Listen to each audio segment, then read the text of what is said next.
Welcome back. Continuing straight away from the previous episode, we will now get into some of the techniques that string players use and the terms that define them. We will also relate these terms back to the composer or arranger regarding how they might use them.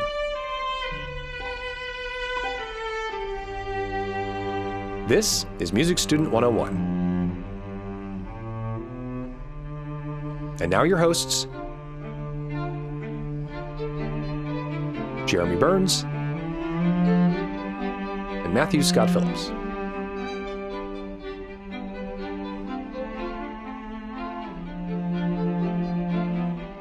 All right, we are back. We are back. The band is back together. The band of us two. The duet is back together. Happy February. Happy February to you, man. How's it been going? It's going quite well. It's going well. I don't think we've done a show since Valentine's Day, but that was really cool. We did chicken parmesan. Very nice. And it went quite well. Usually when we're cooking, we have at least one horrible accident, you know. But there was no horrible accidents while cooking this time. All those accidents amount to experience. And love. And love. Hopefully. Once you're cleaning up everything. How about you guys?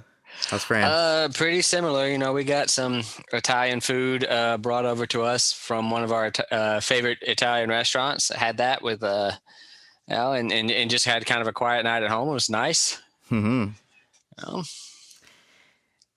Well, good to know, man. Good to know.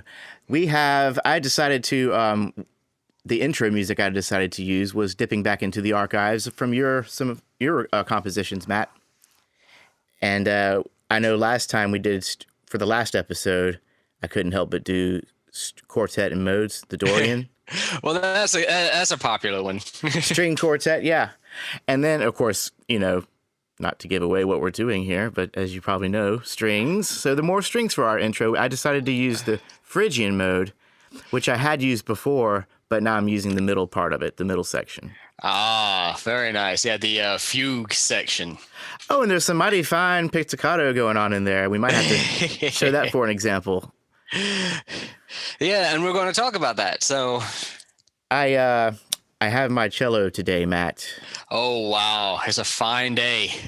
You know, it's not a bad cello, really. I got it for about $200 on eBay a long, long time ago. And my teacher at the time, Craig Holtgren, I took a look at it and he was like, you know, this is really not a bad cello for what you paid for it. And Craig is a man of discerning tastes, right? When it comes to instruments, especially cellos, because that is his bag. That's his thing, yeah. And I've mentioned before, I probably don't go around saying I'm his student, right? Because I took a few classes from him. But my screechings may prove otherwise. We'll see. We'll see how I do today. Right. So yeah. None of this is Craig's fault, I guess, is the takeaway from. Exactly. Don't look at Craig. Look at me. Well, all right. Well, so yeah. We are talking about. We're doing strings part 2 today. Mm-hmm. And Jeremy, this might be the first time we've ever done a subject, part 1 and part 2, just back to back over 2 consecutive podcast episodes. We usually space them out. Absolutely right, man. We don't really do. But I don't know. I think we just felt like. Yeah, well, we just didn't. We felt like we didn't get finished with this, so. Yeah, with the story, we were telling too good of a story just to leave too good of a story, exactly. So here we are back dealing with strings again. But first, we have some. We have a new review, right? We do. We have a couple of new things. First, a short note from the Nitpicking Corner. All right. Nitpicking Corner being their words, okay, not my words. This is our old friend, our dear old friend and Patreon patron, Francois Bruel, pointed out that you mentioned that string family as being essentially uniform in appearance from upright to violin. And then I drove it home by saying, yeah, you could practically take a shrink ray to an upright and you'll get a violin or some such. Obviously, that's not entirely true. There's a little bit of in the body shapes, like compared like to a violin, a bass, you know, an upright bass. Has a little bit of its own proportions, and yeah, well, the bass is, you'll remember, sort of, it's got a different inheritance, right? It's from a different family of strings. That's why it's tuned in fourths. That's true. But even it makes sense that the proportions would also be different where the bass is concerned. So. I think back to that Disney cartoon where Goofy, they used to do these little public service announcement cartoons, and they had one where Goofy was trying to lose weight. And at the beginning of the episode, he was kind of in denial. And he was like, "What's everyone talking about? I'm as fit as a fiddle." And he bowed up his body, and his body kind of formed into a fiddle. And then his kid popped in and said, "Yeah, a bass fiddle." And then his butt got bigger, and he looks more like a bass fiddle. Good one. We were also talking about Disney on the last episode, weren't we? Yeah, we do. Well, we need to stop body shaming Goofy and get on with it, I guess. So. Oh yeah, there's a few really good episodes. I think there's one where he had to quit smoking and some fun stuff. Although I did watch Steamboat Willie for the first time in a long time. That was like the very first Disney cartoon with Mickey. Yeah. I believe so. Yeah. Yeah, y'all don't watch that. It's Mickey is a real jerk. Basically, long story short, the villain who is to evolve into Peg Leg Pete kind of beats Mickey's butt at the beginning, and then Mickey takes it out on a bunch of little animals, essentially. Humor had more of an edge to it back then. It really did. But we digress. Well, let's hear from our new reviewer, shall we? Let's do. Okay. So we have a new review from Bort Cubby 6969. Mm-hmm.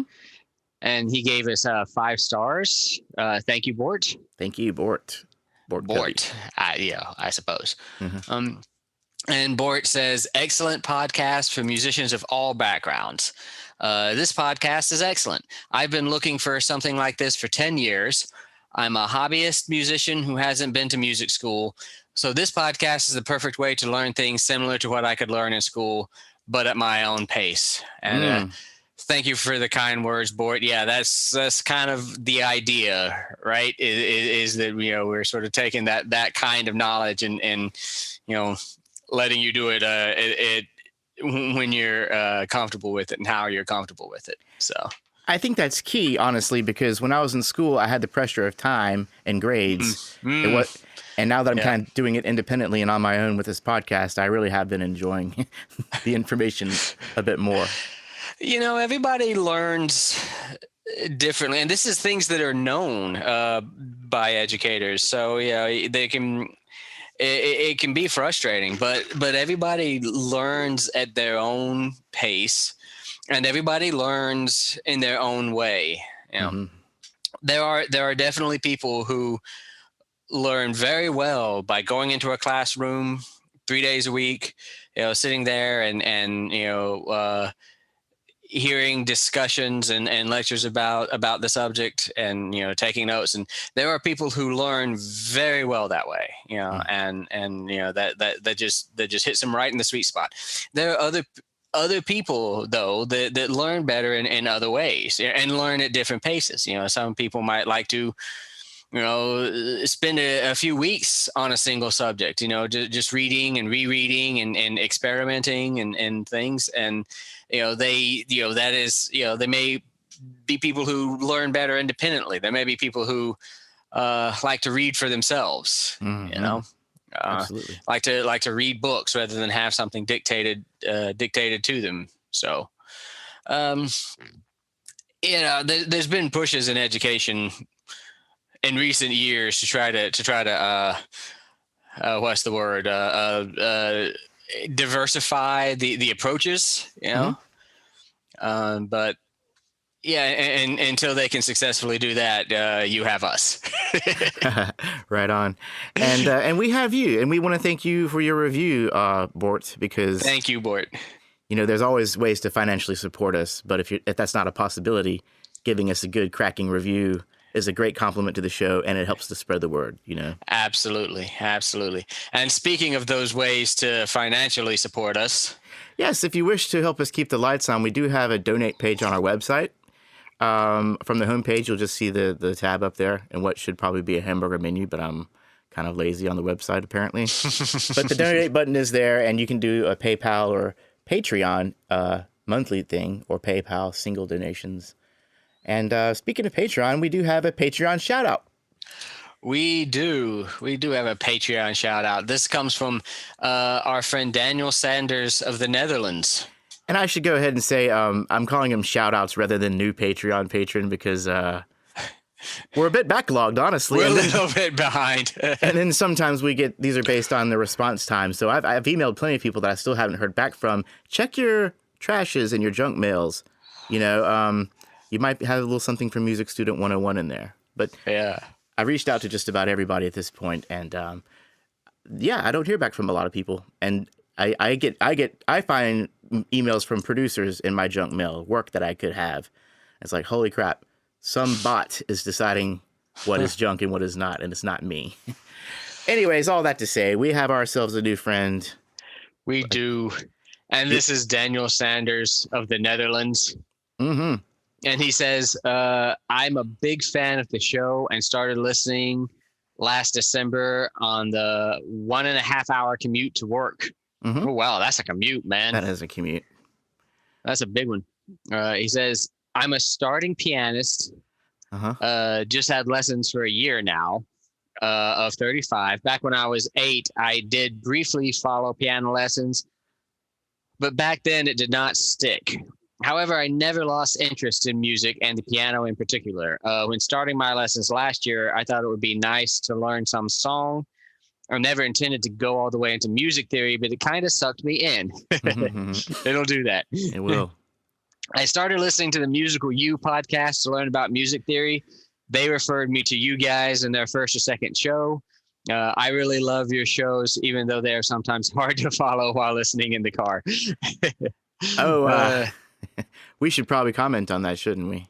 About being hard to follow while listening in the car. Well, at least one person has threatened to drive into a pole. So. Oh, that's different. Now that's different. That was somebody just having a bad day, I think. But okay. in this situation, we do have notes on the website, and a lot of times we use graphics to illustrate what we're talking about, musical notation, and a lot of these episodes do kind of have a sibling web page to go along with them.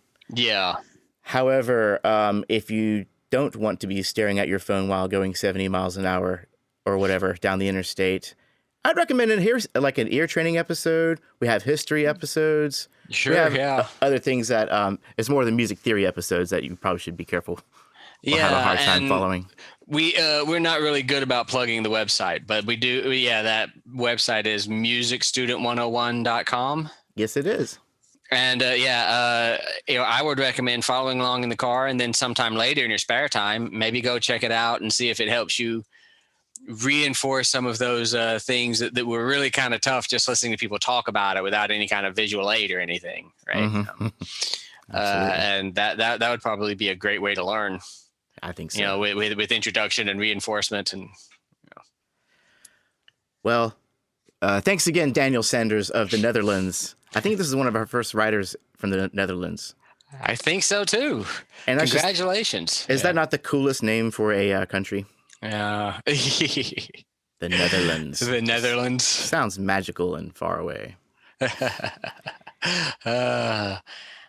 And we also have a Patreon shout out from Jessica Salzinski. Yes, Jessica is from Chicago. Now I'm doing 2 shout outs in a row. Obviously, I want to play catch up, but we also had a little bit of a listener mail from our good Francois earlier.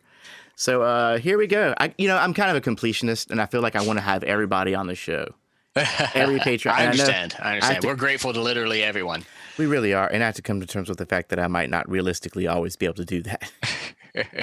In the meantime, we have our friend Jessica Salzinski, and she says, I absolutely love your podcast. I listened to the Augmented Six chords and Neapolitan chord episodes. Both were truly excellent. I'm excited to make my way through the others. With everything going on right now, and this is COVID era since she's written this, you guys are providing a really valuable resource to music students and former music students like me.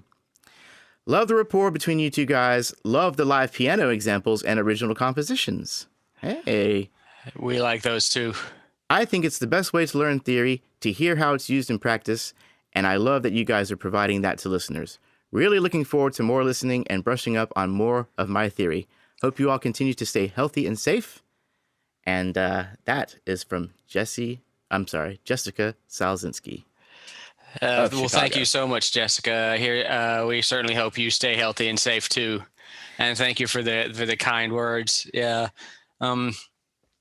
I like our listener composition episodes too. I really get a big kick out of that. I really do too. Surely we have one coming up soon. Yes, we will. Yeah. Hey, in the spirit of Jessica's appreciation for our examples, why don't I play an augmented 6 chord and a Neapolitan chord? Oh, can I? So let's see here. Let's just get in C major, key of Jeremy. 1, 4, 5, 1. There you go. 1, 2, 5, 1. Now let's just use the Italian because I think it's the easier one. In this case, I got to get the 1 and flat 6. Flat 6. And then the flat 4, sharp 4. There you go. 1 flat 6 and sharp 4, and both that flat 6. The flat 6 resolves down to 5. The sharp 4 resolves up to 5. Mm-hmm. And then we move into a 5 chord, right?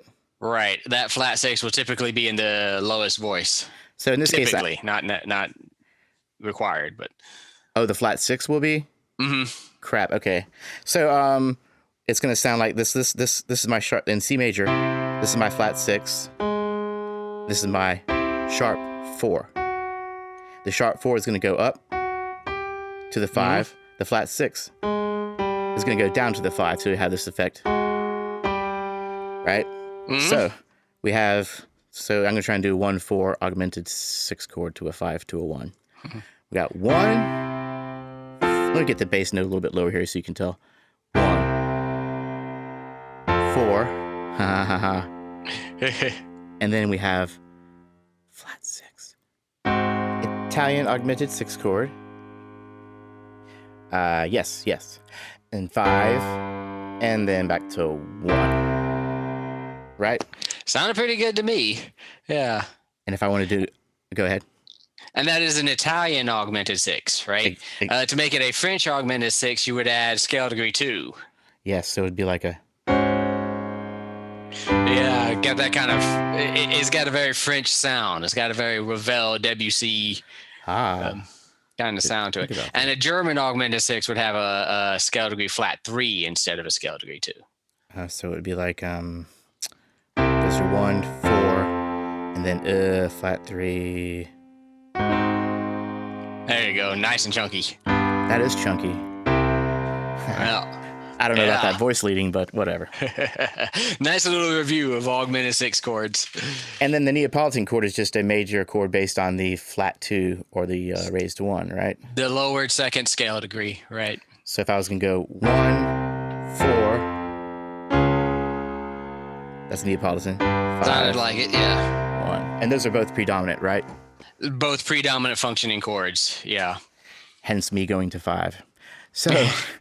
There's our fun little piano example for the day. Yeah, that was a fun little diversion, a little review going. Thank you, Jessica, for liking that. Indeed. There are other augmented 6 chords. There's a Dutch augmented 6 chord and others. Yeah. So the Italian, French, and German are the 3 most often referenced and probably the most prevalent. But there are others. We'll talk about that sometime. But that means we have to do another episode on that. I would love that. Well, I mean, there's like 2 others. So that, but a mini episode then maybe. I don't know. But yeah, okay. So thank you, Jessica. Thank you for all our Patreons. Oh yes, thank you to all of our Patreon patrons. It really means a lot. So, hey, a quick overview. We're going to talk a little bit about mainly technique, like the actual act of playing your stringed instruments today, right? Technique, and a little bit just the general ranges of the instruments. Not only the notes that are playable, but how they sound in different places, and a few techniques, special techniques that are commonly used. Yeah. Well, cool, man. Well, shall we just get into it then? Right. Yeah. So, the technique for string instruments. If you play guitar, it's not wholly different from that, except that there are no frets, right? So with string instruments, and by string instruments, I'm using that term generally, but I mean, violin, viola, cello, upright bass. There are no frets. There's a fingerboard, but there are no frets. So the string only vibrates between what we call the bridge, which is at the part closest to you, and the nut, which is at the end of the fingerboard, just like a guitar does, right? So you bow that string, and that's the part of the string that is vibrating. It's sort of suspended over by those two things on the instrument. And as you bow, the string vibrates, and that's what causes sound. Holding the finger down shortens the length of that string, right? So if you don't hold any finger down at all, you're going to have a long, comparatively long string just vibrating between the bridge and the nut. When you press a finger down anywhere on that fingerboard, you're pinching that off at where your finger is. So the string is only vibrating between the bridge and your finger at that point. Like I said, it's not unlike a guitar where when you put your finger on a fret, what you're doing is pinching that string over the raised thing of the fret so that the vibration stops there. Except we have no frets, so it's really just your finger that is stopping it off. So how do you know what note you're playing with no frets? What do you think, Jeremy?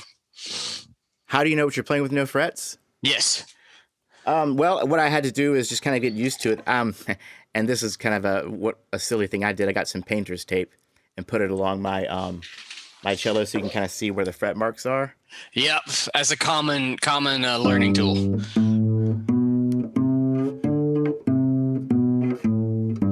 You can hear it's actually pretty darn close where these. Ooh.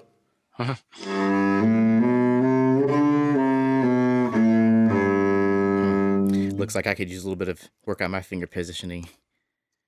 But yeah, that's the idea. There's the open string. This is the G on the cello. And then when I fret it, or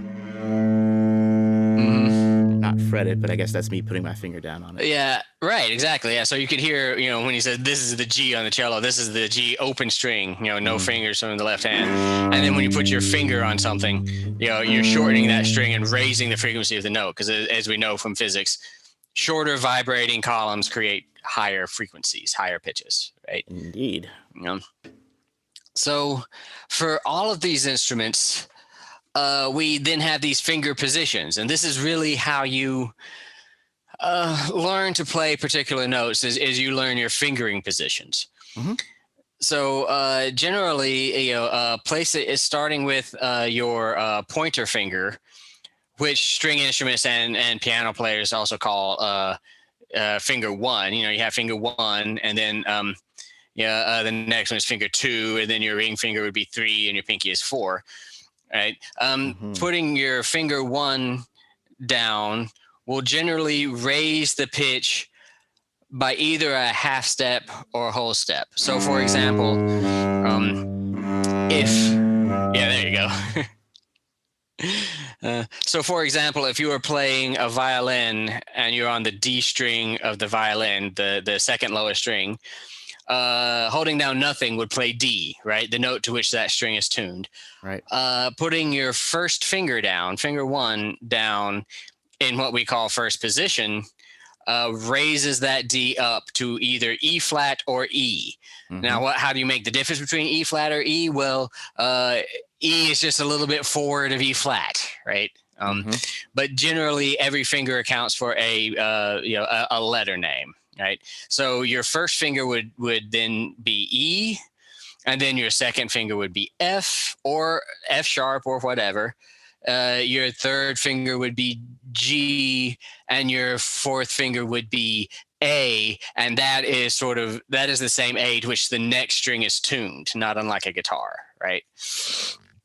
And that is what we call first position, with your hand sort of all the way back, close to the nut of the instrument, in the as far away from your body as you can be, and still be on the fingerboard. By the tuning pegs. Right, yeah. And most beginning string players will learn to play in first position on all the strings first, right? So that's what we call first position. Now, second position places your first finger where your finger 2 was in first position.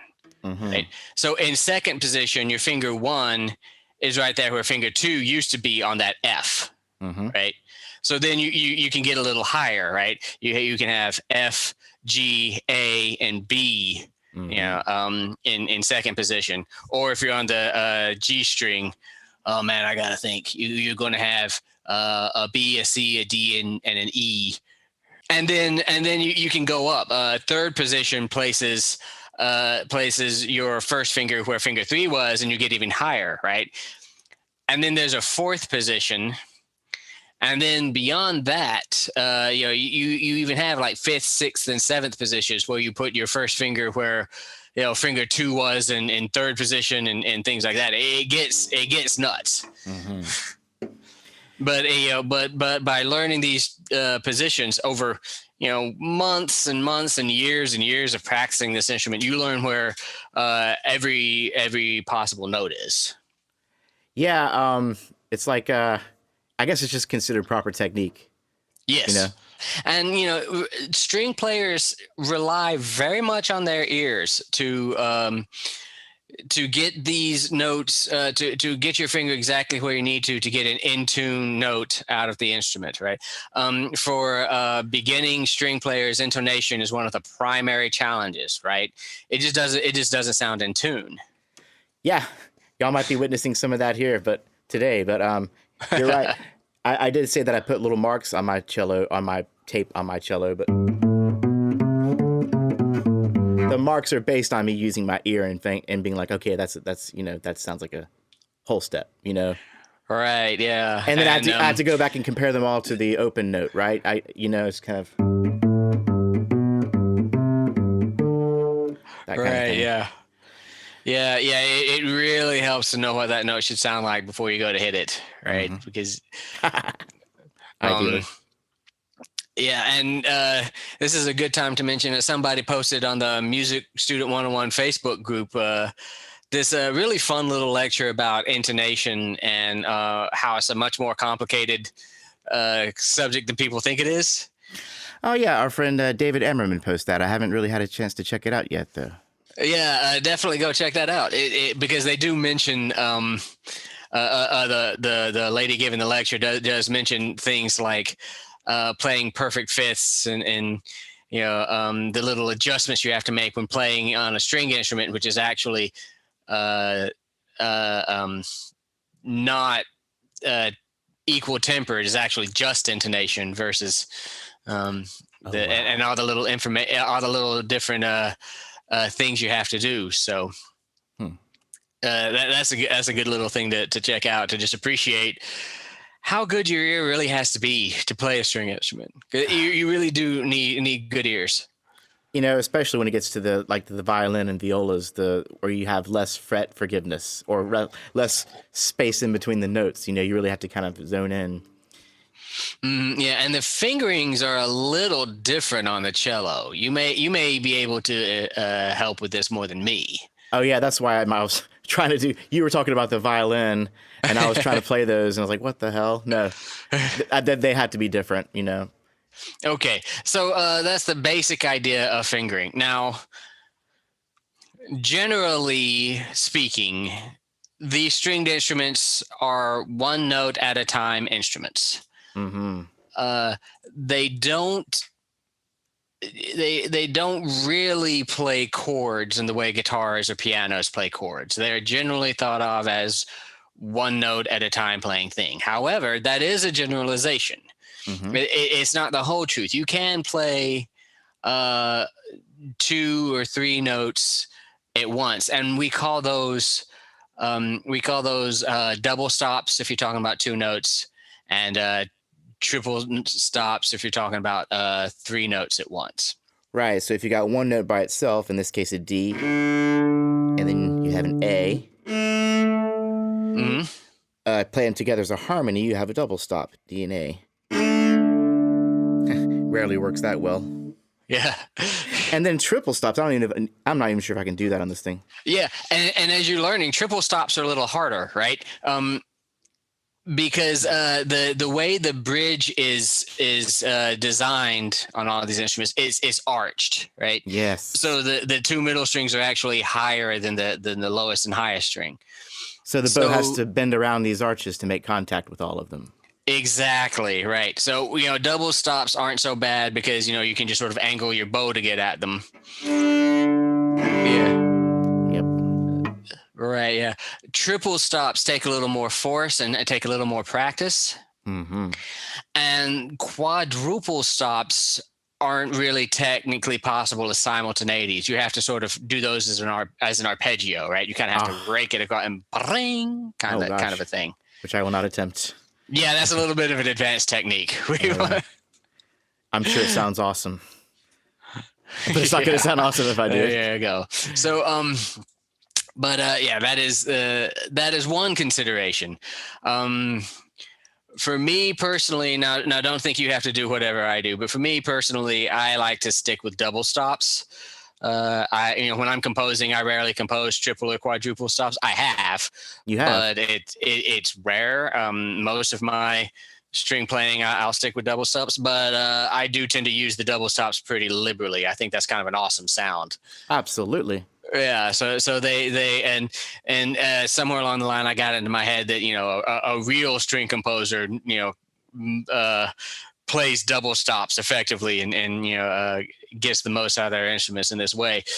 But to do that, you have to make sure that both notes in every double stop is easily playable on the instrument.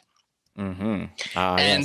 this is not as easy as it sounds, because you have to think about what is reachable, and you have to think about the fact that one note is going to be on one string and one note is going to be on another string. So you're going to have to make sure that there's those 2 notes exist on 2 strings somewhere where you can get at both of them, without breaking your wrist or something. Oh yeah. And then there are others that are flat out impossible. If you try to play on the cello, for example, if you try to play the low C, the lowest string, double stopped with this major third E.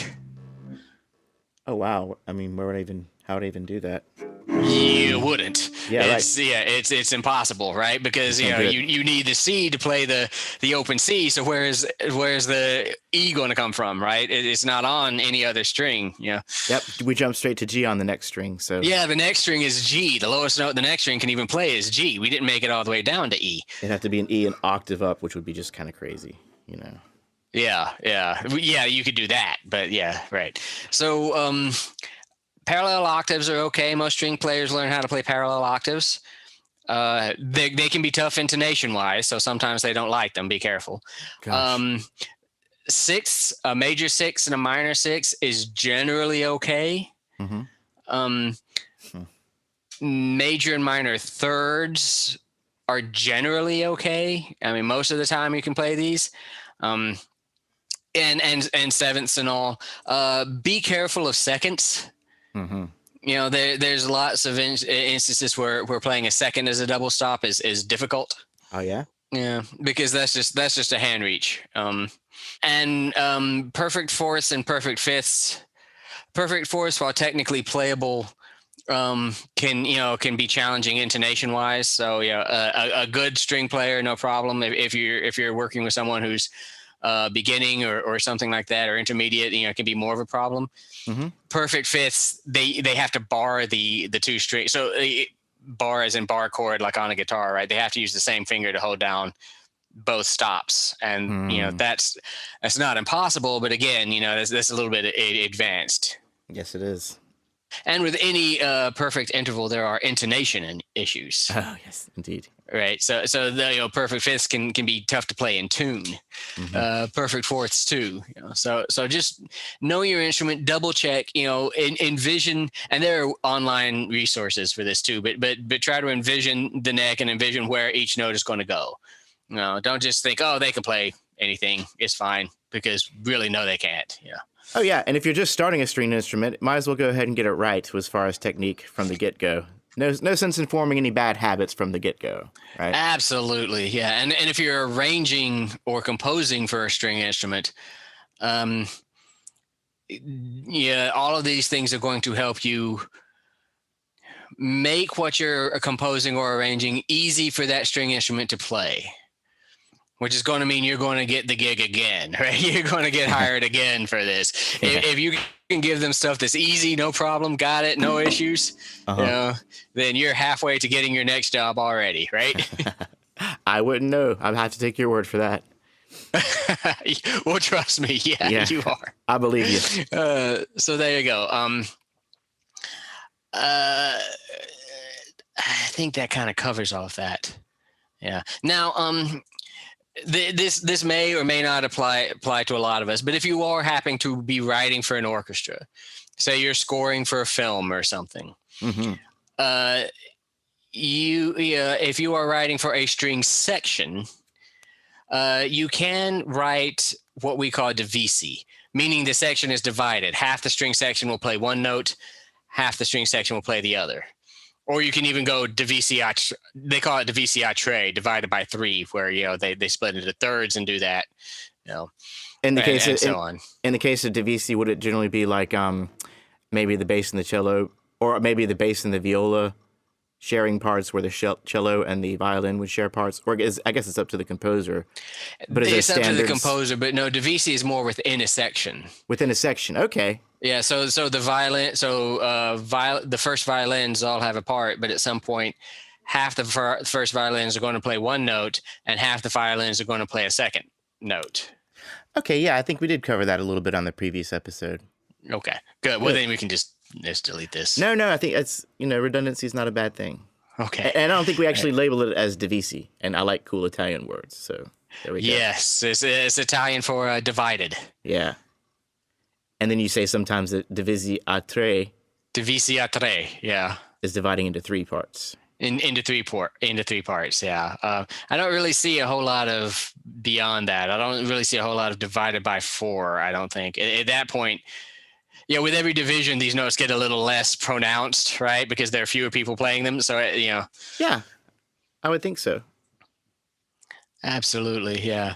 So, we have divisi, divided, two notes, and they're usually split between stands, right? So, we talked last time about this string section will have two players both looking at the same stand. So there'll be stands working back into the back of the string section, each with two players on them. So usually, when they see divisi, the person on the closest to the audience of the stand, side of the stand will play the top note, and the other one will play the bottom note. Divisi a tre gets a little more complicated. If you want a great example of divisi playing, there's a piece by Debussy called Nuages. The score is pretty easily attainable online. A recording of it is definitely easily attainable online. Go check that piece out. And there's actually some sophisticated divisi splits in that string sections in those. Divisi via Debussy. Divisi, Debussy, divisi. Say that 3 times fast. Right. Yeah. Okay. So, string techniques. there are some basic string techniques that sort of happen by default, unless you tell a string player not to do it, like vibrato. Okay. So which is the shaking your hand back and forth to get a kind of vibrating kind of sound. yeah, so here's just a straight note. Right. Here's with vibrato. Very good. Very good. Yeah. So, and you can hear that difference, right? There's a still sort of sound in the non-vibrato note. And then there's kind of a more emotional, kind of wavery kind of sound. Yes. Yeah. To perhaps emulate the human voice, maybe? I don't know. Exactly. Yeah. It's very comparable to vibrato, to the way a singer uses vibrato. And a good string player will use it in a similar way. Mm-hmm. Yeah. And then there's the glissando, the slide. This is interesting. So I'm going to slide from this A note to this C note.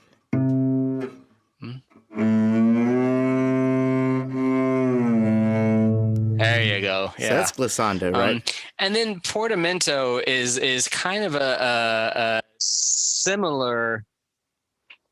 It's kind of a similar idea to glissando, but it's not deliberate like that. Portamento is just kind of the slides back and forth that naturally happen as your fingers are trying to find the correctly intonized note and things. You get this, yeah. But you can tell players to exaggerate that if you want to. I see. Okay, I was actually wondering what the difference is. So glissando is more deliberate and more obvious, right? So if I'm going, but portamento is more like this might be happening as I hit each of these notes, like.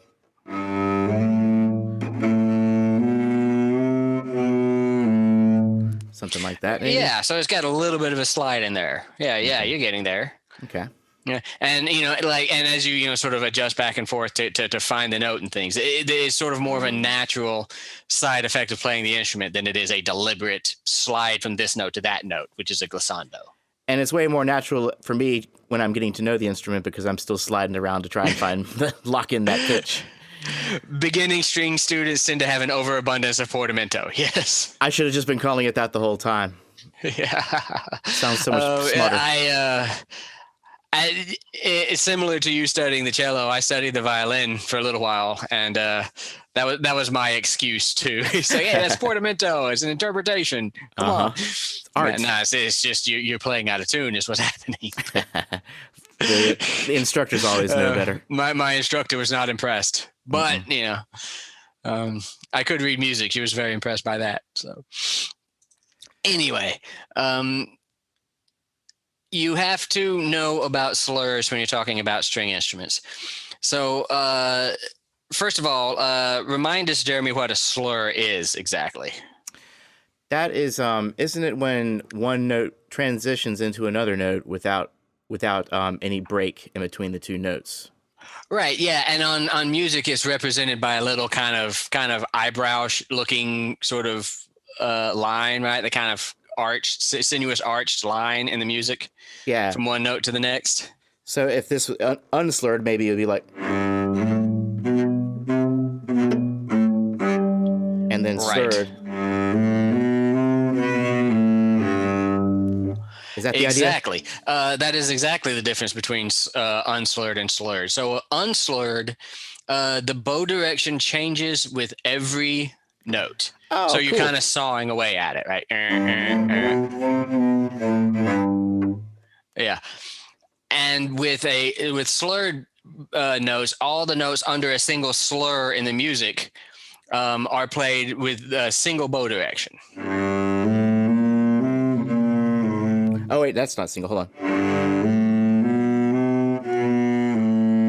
I had to change position at some point. You had to change positions because you were running out of bow, right? I was running out of bow probably because I didn't do it. Let me see here.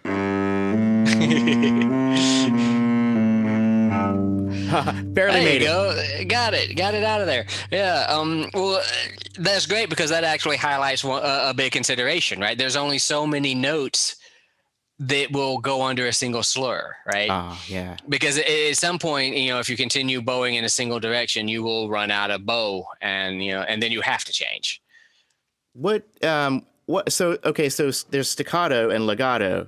Is that anywhere any I guess, linkage to the slur versus non-slur? Uh, Like, slurs mean bow direction and nothing else. Okay. So when you're talking about a string music now when you talk about piano and stuff, slurs mean something different. They're kind of a versatile little symbol. But in string music, slurs primarily mean bow direction. Okay. When you talk about staccato versus legato, you're talking about in staccato playing a very short, very brief kind of bump of a note, right? Versus playing the note at its full rhythmic value, which is legato. I see. So you can play unslurred legato, which is what you were doing earlier when you were giving us our unslurred example. Right. So full length notes, but I'm changing bow direction.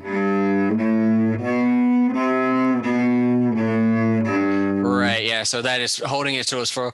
Or you can play unslurred staccato, which is just dun junt junt. Exactly, right. And both of those have slurred versions too. Obviously, the slurred legato is just slurred, and the slurred staccato would be doing that staccato sound, but just sort of jerking the bow in a single direction every time. Ah, okay, very good. Yeah. So there you go. And if those staccato dotted notes in sheet music, staccato is represented by a little bubbly dot above the note, right? And if all of those dotted notes with the dots above them are under a single slur, then slurred staccato. Yeah. Otherwise, back and forth. Yeah.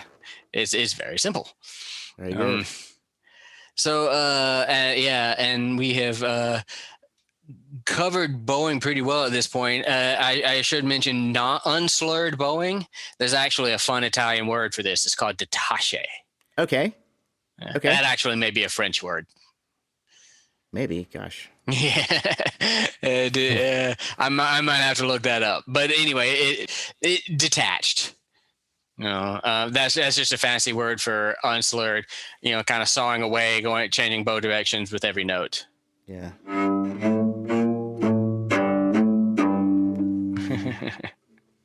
Yeah. Other things to remember. Performers generally play louder on what we call the frog of the bow, which is the part closest to your hand. The weight of the bow has to do with that. If you play, what we call a pickup, or playing the upbeat is generally on an up bow, and downbeats are generally on a down bow. That's not always true, but is a general practice. Longer notes players will actually get very good. If you have a whole note tied to another whole note or something, players do get generally pretty good at very subtly shifting bow direction. But there always is a little bit of an audible shift. You have to think about these kind of things and make these considerations when you're writing or arranging. I often, when I'm looking at my bow, I'm visually dividing it into however many beats are in a measure. So if I'm going to try to make it through a measure of 4, I'm actually looking at my bow divided into 4 parts. And then by the time I'm at the middle of the bow, I better be on the downbeat of beat 3, right? Right, yeah. Yeah, and string players will kind of speed up and slow down. If you have a dotted quarter note, or if you have a dotted half note and then a quarter note, you'll kind of play slowly through the dotted half note and then kind of get a little, speed it up a little bit to play the quarter note and then change again, right? So bow direction takes practice. Yeah, right. Absolutely. All sorts of other stuff. We talked about staccato, slurred staccato. There is a thing called spiccato, which is kind of throwing the bow against the string and letting it bounce a little bit. Okay. So this is one of those more advanced kind of rhythmic techniques. I'm kind of bouncing the bow. There's a straight line, and then there's shoot. There you go. Something like that. Yeah. Yeah, you're much better at that than me. I could never get that to. I could never do that on my violin. I could never make it work. It's frustrating. It might be easier on this big old bow, this really kind of weighted bow. You know what I mean? It's kind of, maybe that was the problem. Maybe I does had most a of the cheap work. bow. I know I had a cheap bow. Maybe that was my problem. Or just cello versus violin. I think they are different bows, but they might not be. I don't know. Yeah. But anyway, yeah, that's something you sort of have to write into the score if if you want it. They won't just normally do that. Mm-hmm. Ricochet is a little more. It can happen sometimes where you're sort of bouncing the string, bouncing the bow on the string a little bit, so sort of getting a little pickup between notes. Like how would that be described again? It's sort of like you're lifting the bow off the string a little bit between each note, rather than just leaving it weighted on the. Yeah, it's kind of more of a technique for fast music, so maybe it's kind of tough to do right there, but sure. Oh yeah, a good example of that actually. You mentioned, I'm going to do a shameless plug here. You mentioned my string quartet in modes, the Dorian version. Mm-hmm. The fast passages in that are all played Ricochet. Yeah. Okay. You know, where you get that bump, right? Yeah. We'll give that a quick listen, shall we? Sure.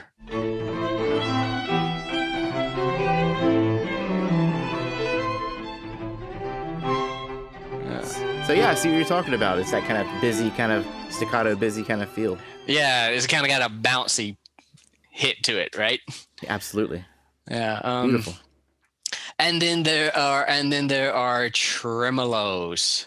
Where you are just moving the bow back and forth rapidly on a single note, just get a kind of stormy sound. There you go. Very nice. The tremolo sound is using literally, well, not literally everything, but practically everything, every string orchestra sound. Debussy's La Mer features tremolo strings. Mm-hmm. So does I believe so does the Overture to Madame Butterfly in the first few measures. So definitely check that out. You can hear those. Puccini. There are unusual placements of the bow. So there is sul ponticello, which means bowing closer to the bridge than you normally would. So, and you get this kind of ghosty harmonic-y sound. Oh, wow. Okay, so here's a regular string. When I play it by the bridge, these harmonics do come out. Gosh, it didn't do it that time. There it is. There you go. You hear that? Absolutely. Wow. Yeah, they can be a little hard to control too. They can be a little random. Clearly, yeah, you'll get just the second partial and the fourth partial just boom out of Yeah. And then finally, because Jeremy mentioned it at the beginning, there are pizzicato. Pizzicato, which is another Italian word. It means plucked, where you just pluck the string. Our favorite little scale. Yeah. I feel more like a bass player when I'm doing that. But actually, that is probably the most common alternative playing technique is pizzicato. And I see a lot of them holding the bow up and using their thumbs, right? Isn't that kind of the more common?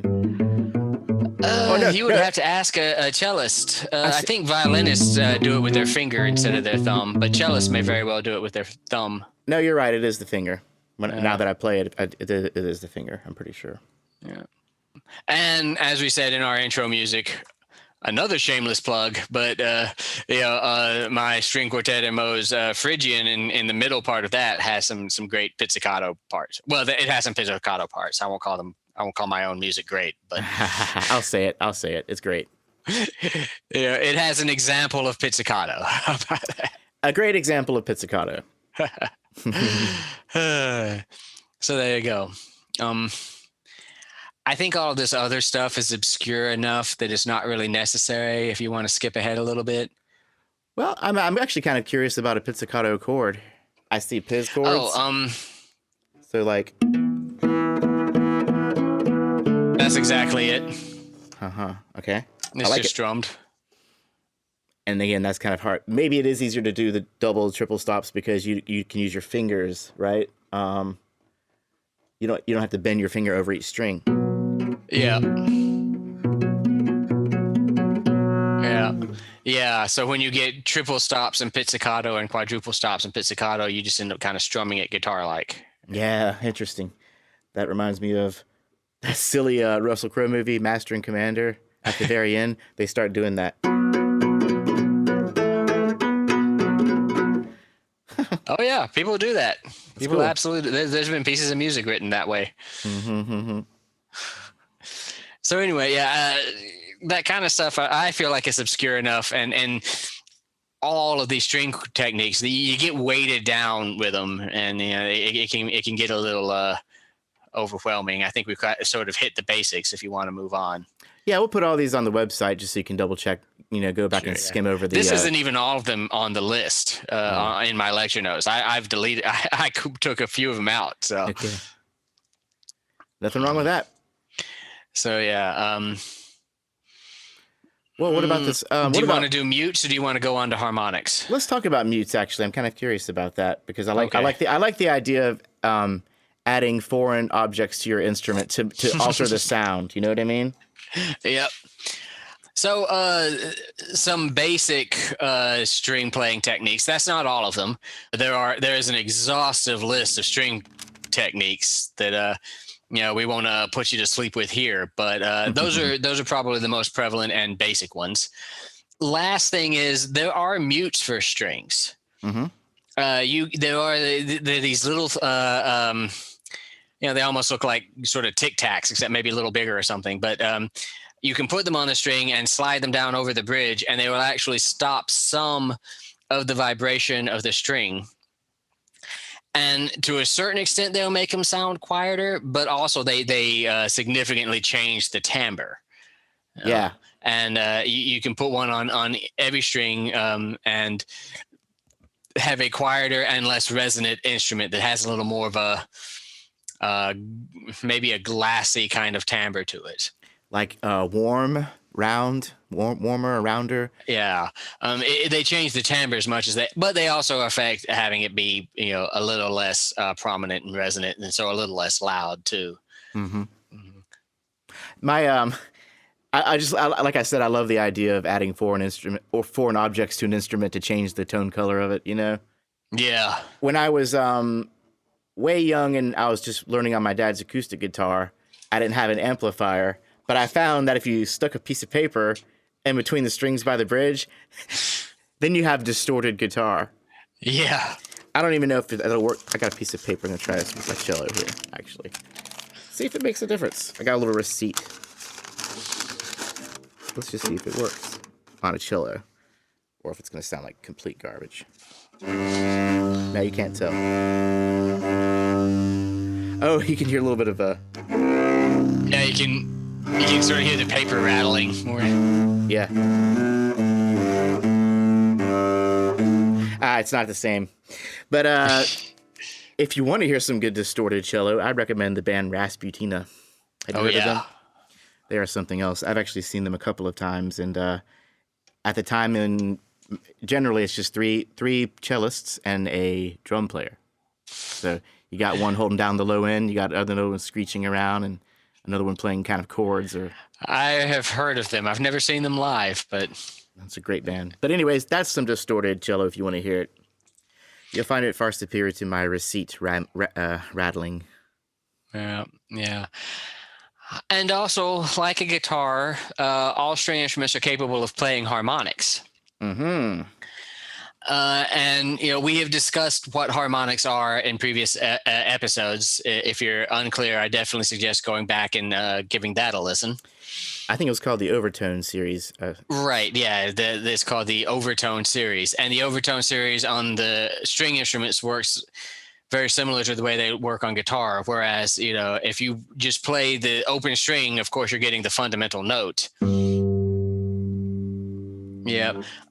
Playing just barely touching the string halfway up the full length of the string gives you the second partial, which is an octave above that fundamental note. Let's see if I can get it.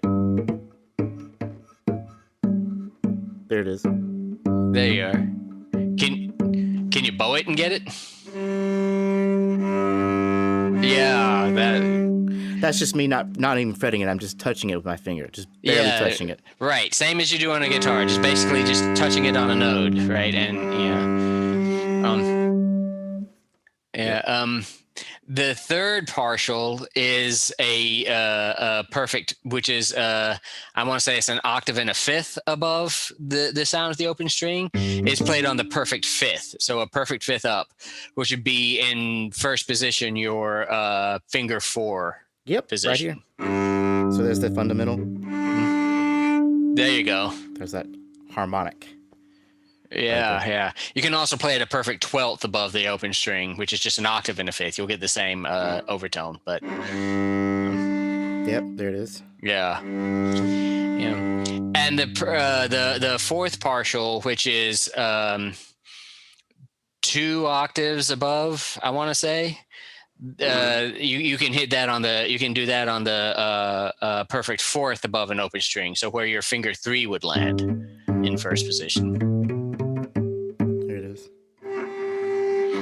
Yeah, that gets harder to get out. The higher up of these you go, the harder they are to get out. Absolutely.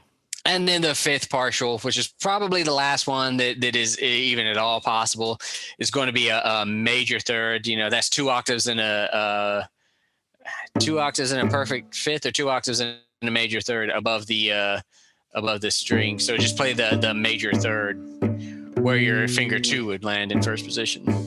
Yeah, it's kind of a. There it is. Good. Yeah, there you go. Yeah. Horrible. Yeah, these get harder and harder and harder. And beyond that, it's probably going to be pretty impossible to actually get those out. But there you go. We won't make y'all listen to that. Okay, so and then you can also do artificial harmonics. Mm-hmm. This is done by just you stop a note, any note on the instrument, and then just lightly touch the note that is a perfect 4th above it. And that will create a harmonic that is 2 octaves above that note that you stopped. Interesting. I don't think I can do that. Yeah, don't worry about it. But it is a thing. It is a thing. Yeah. Interesting. Yeah. This is getting into the nuances that I think some of the really talented players can absolutely pull these things off way better than a noob like myself. Absolutely. I mean, you can hear all of these string quartets in my string music. There's shameless plug number 3. Go check it out.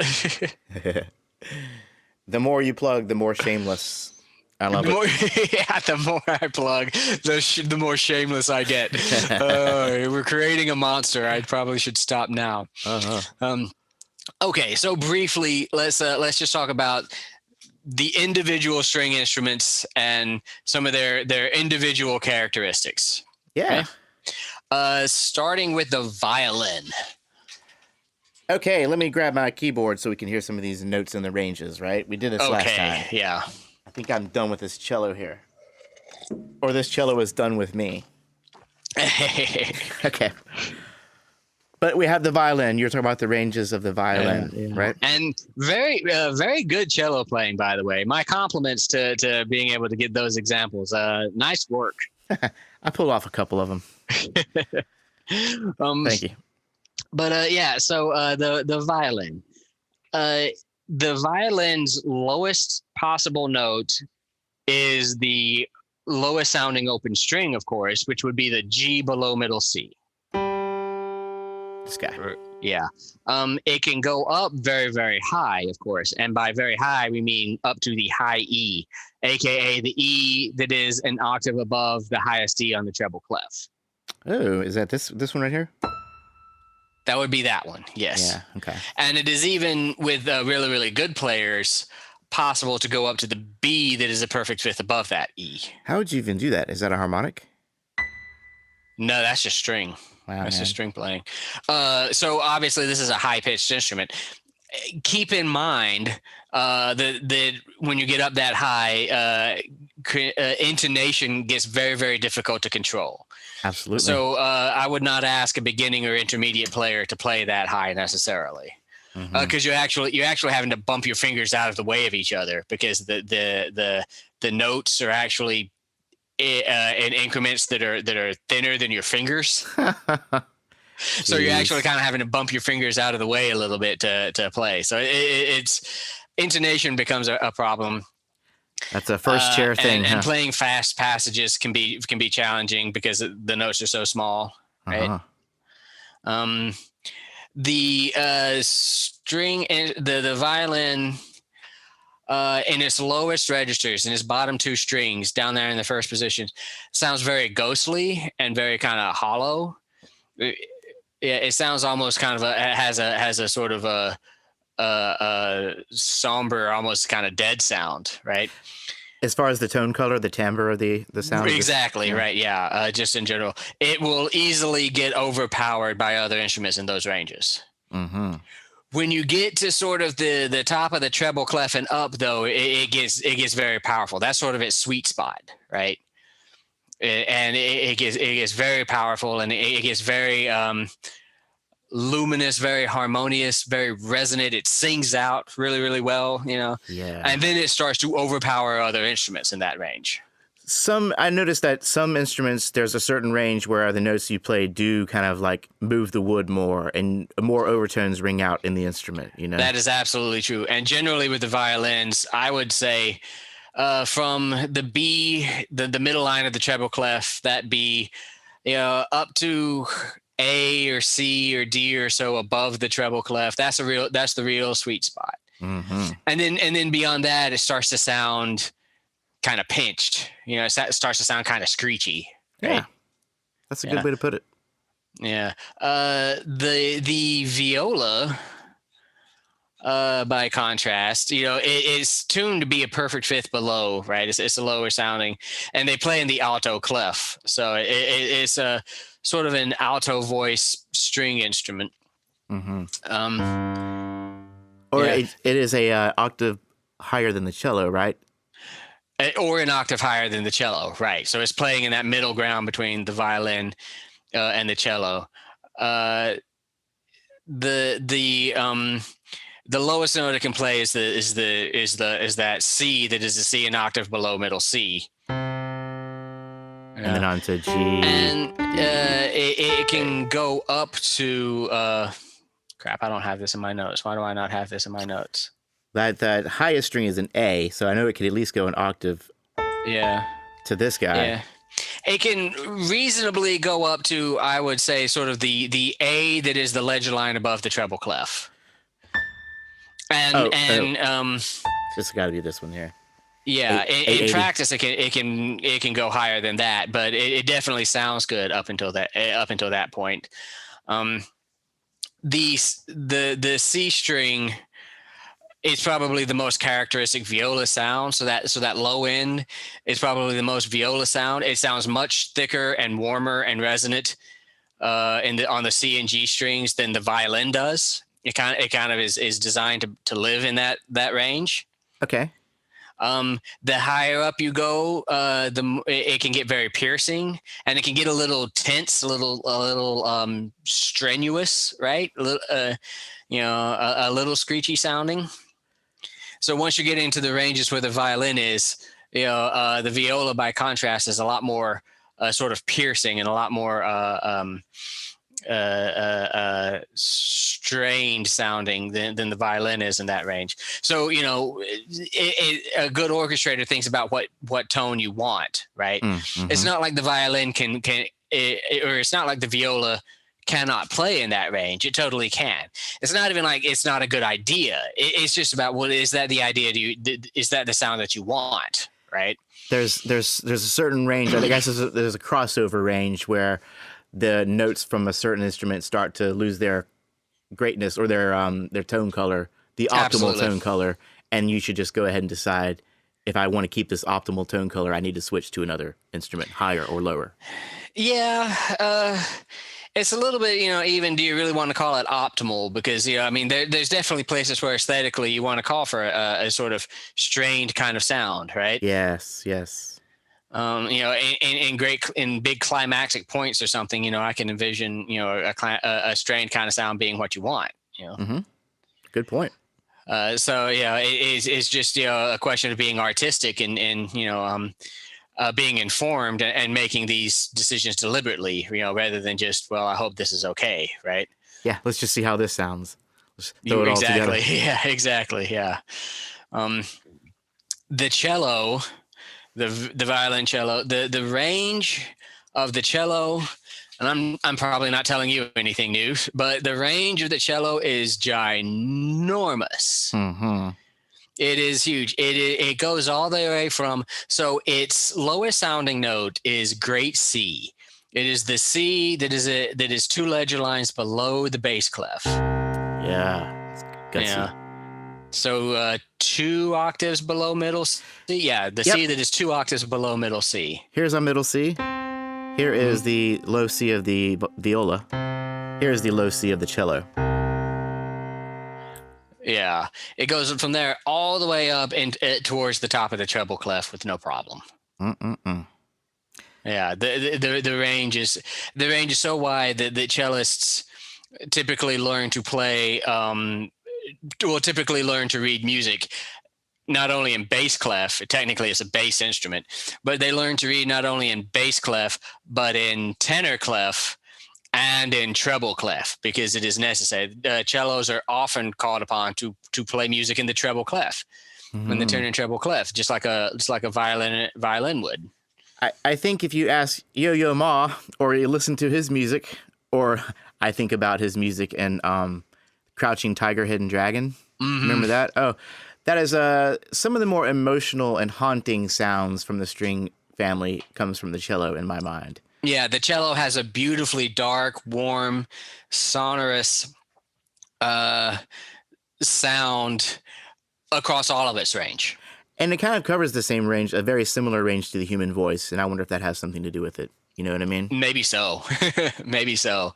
But yeah, the getting more pitch the higher you go isn't as much of a consideration with the cello. It still happens, but in general, the cello has sort of beautifully warm, thick, rich sound up and down that wide range. It's a very useful, very versatile instrument. Yeah. I'm a little bit of a fan. I don't know if you can tell. I'm a pretty big fan too. Yeah. Even if it was just a phase, I still love this instrument. And when I pick it up, one cool thing about the cello is, and I guess you kind of get this with the upright too, but generally it's the one you're holding closest to your body. It's got the most points of contact with your body. So when I'm playing the cello, I'm really feeling this big instrument vibrating against me. And I never thought about that. It's kind of a magical feeling. It kind of it's almost therapeutic. It kind of takes you away a little bit. Yeah. When I used to play the violin, you didn't feel that vibration in your body, but your head was vibrating, right? Because your chin was resting on it. Yes. So it could, so you sort of got that feeling in your head, you could sort of hear that. Yeah, it was great. Have you ever tried to, I don't know, I was just bored in my room one time with my bass, and I was just sitting on my bed, and I had my bass kind of leaning up against me, and I don't know, I was just being an idiot teenager, and I put my teeth on the head of the bass. Oh, yeah, I've done that. And I played the A string. Now, it was the A string specifically that did this. No other strings did this. But when I looked at my digital clock, I don't even know if you can find a digital alarm clock anymore these days, but where they had the little numbers that are like little floating sausages. You know? Yeah, and the numbers would kind of shake? Yes, the numbers would kind of shake and do this really weird, trippy thing. And I was like, huh? What? I did that for like an hour. I know exactly what I did. I did that. I did that thing. I did the putting my teeth up against the head of my bass and God, so putting your head on the bass too and playing it, and you would hear but yeah, and then the digital alarm clock, the things that shake. Yeah, totally. Okay. That. This, kids, is what we used to do before the internet. It was a dark time. Yeah. But you have the internet and cell phones now. When Jeremy and I were young, we used to play our bass and watch numbers shake on digital clocks. I'm so glad I'm not the only one. Hey, bass players, let us know if me and Matt are the only ones. Yeah, let us know. We can't. I mean, you and I both did it. We can't be the only two people in the universe. Somebody out there has done this. Let us know. Let us know. Yeah, that would be too trippy. Just a little too cosmic. But we digress. We do. So yeah, and then finally there is probably our favorite instrument, which is the double bass, right? Yes, sir. also called the contrabass. There's no difference. It's the same instrument. The double bass, the contrabass, the upright bass. We're all talking about the same thing. Stand up. It's got the most names of any instrument, I think. It does. It does. And the range for the double bass is actually a little bit tricky. So technically, it goes from the E that is on the legend line below the bass clef. Yeah, all the way up to maybe a high let's G. see, all the way up to probably the G that is sitting right on top of the treble clef. So the G that is 2 octaves and a fifth above middle C. So we have an E, and then we have the A, and then we have the D, and then we have the G, and then we know we can go an octave up from that. Yeah. And then we can go an octave up typically from that. On my electric bass, I don't know if the stand-up can go up to this guy right here. Technically. Now, remember, too, that the term, it is a contrabass, and the term contra means sounds an octave below written.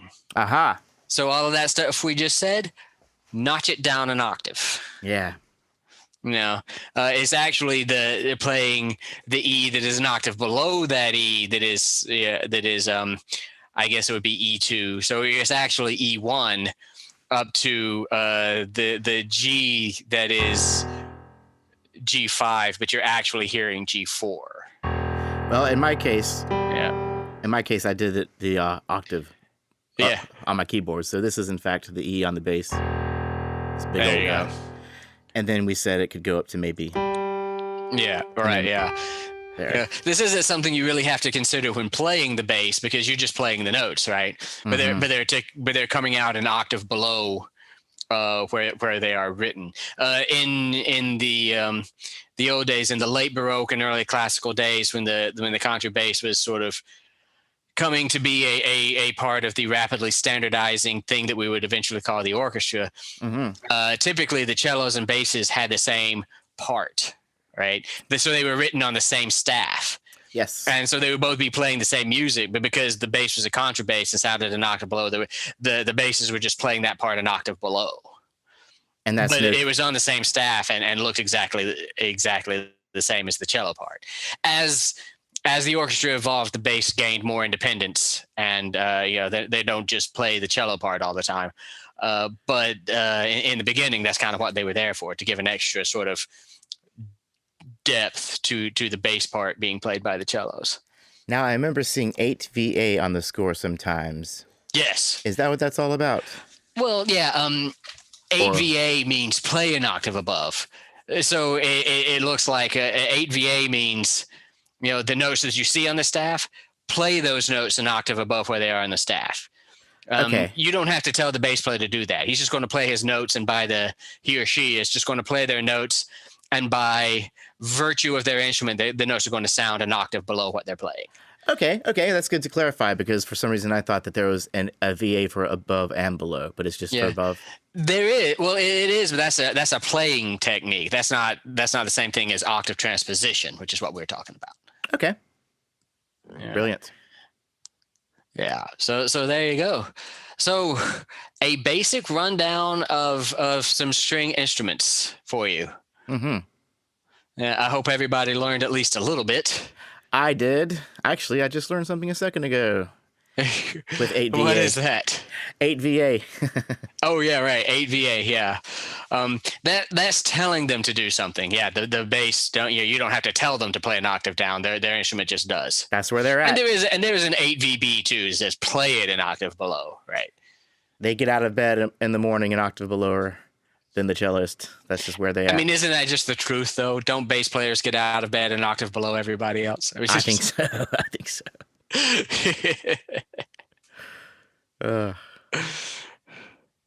Well, I mean, I guess that kind of closes up our discussion on orchestration strings.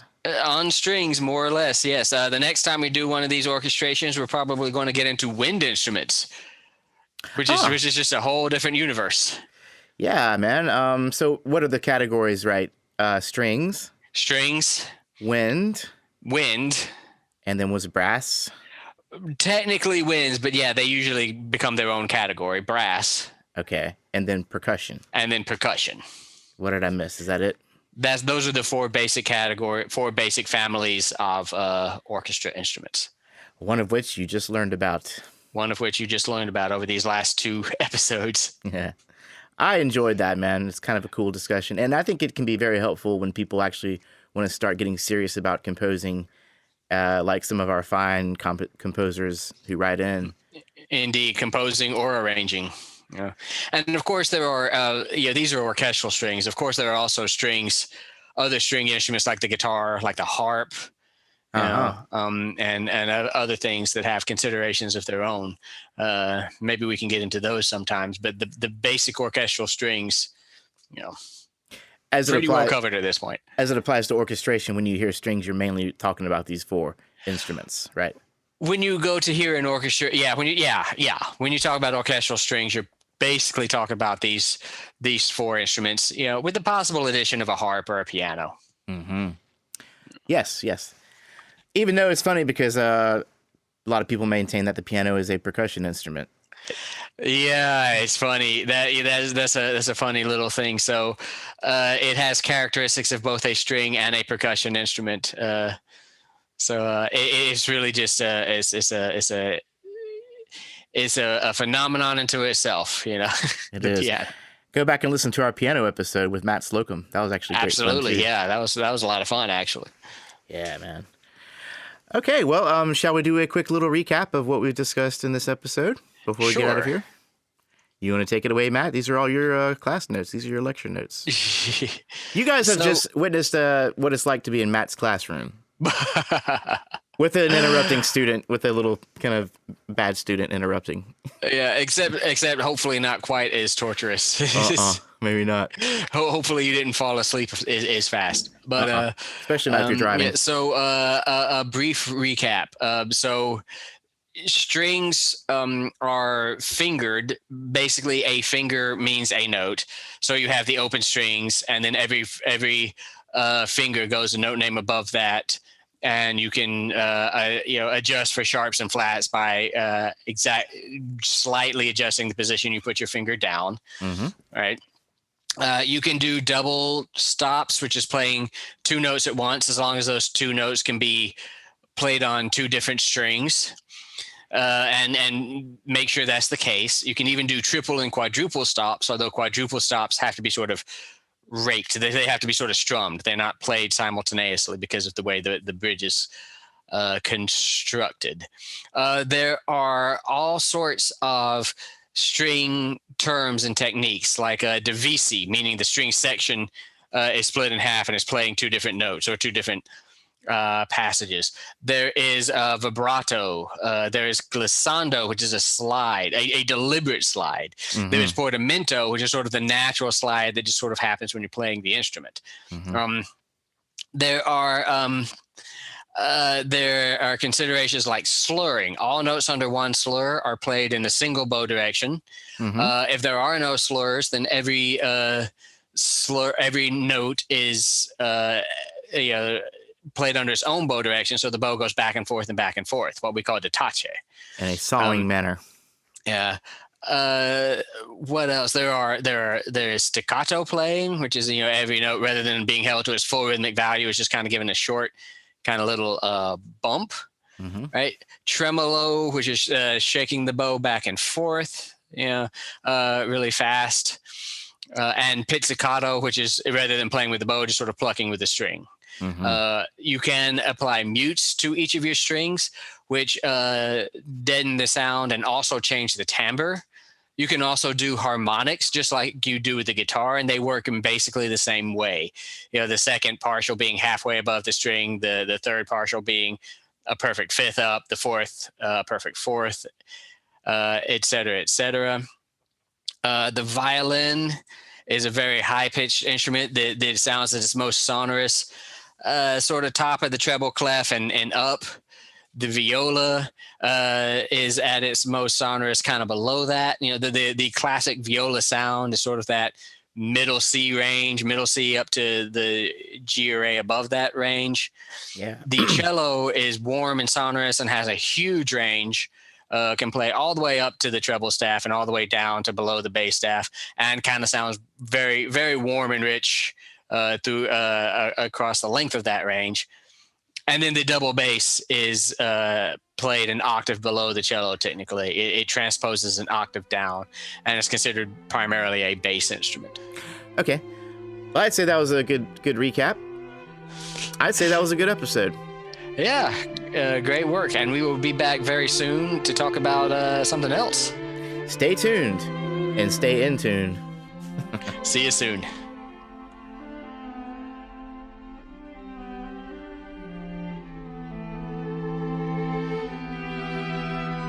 And that's what we know about strings and the orchestration thereof.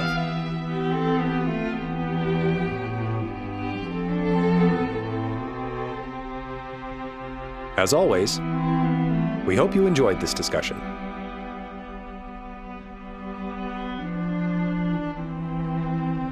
If so, spread the word by telling a friend about us.